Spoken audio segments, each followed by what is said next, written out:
law of attraction and UFO stuff ends up getting interwoven so often? I was thinking about this during the episode, and I'm going to say I have a pretty heady answer for this. Okay, I'm strapped in. Basically,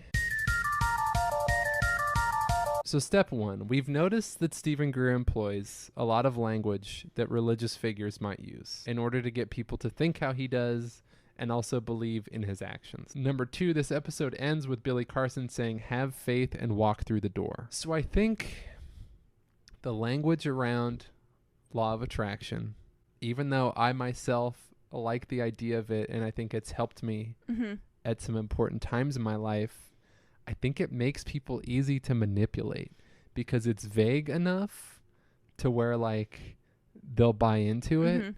And you ask what's the overlap with aliens? I don't necessarily think it's an overlap with aliens. I think it's an overlap with culty people. Yeah. People who make cults of personality about themselves. Like, I think they've taken the best but also most general parts of spiritual language and adopted it in a contemporary sense that makes it easy to believe. It's partially my background with fundamentalist religion that makes me worry, and I think this is part of my interest in UFOs in general, is I am constantly worrying that I have this susceptibility to being impressionable in that way, because I like that openness about myself.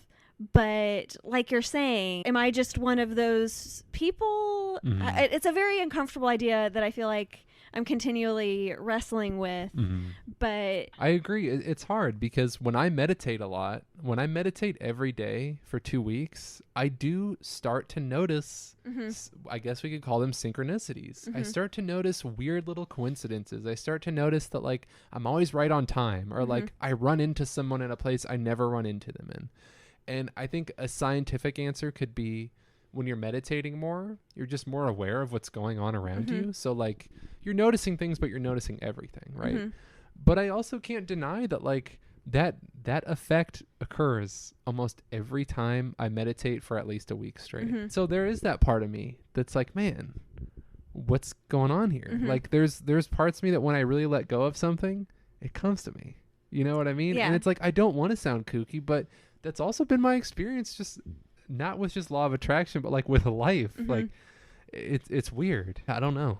I don't know either. I mean, I obviously want to believe, but I also find myself the deeper we go into this stuff having a harder and harder time hanging on to like the fun part of belief. Right. And if that's got to go, it's got to go. But well, this is how I kind of think of it too. It's like, so we're on Gaia, right? A streaming service centered around spiritual stuff. Gaia's main goal is to make sure none of these people cancel their subscriptions ever. There's probably a Christian streaming service out there that does the same exact thing and employs all the same language. So I think it's okay for us to personally like explore potentially the role of law of attraction in our lives. I don't think Steven Greer abusing that language ruins the idea. In the same exact way that I don't think some crazy unethical pastor necessarily ruins Christianity. People can always bend things to their will and do it for the wrong reason.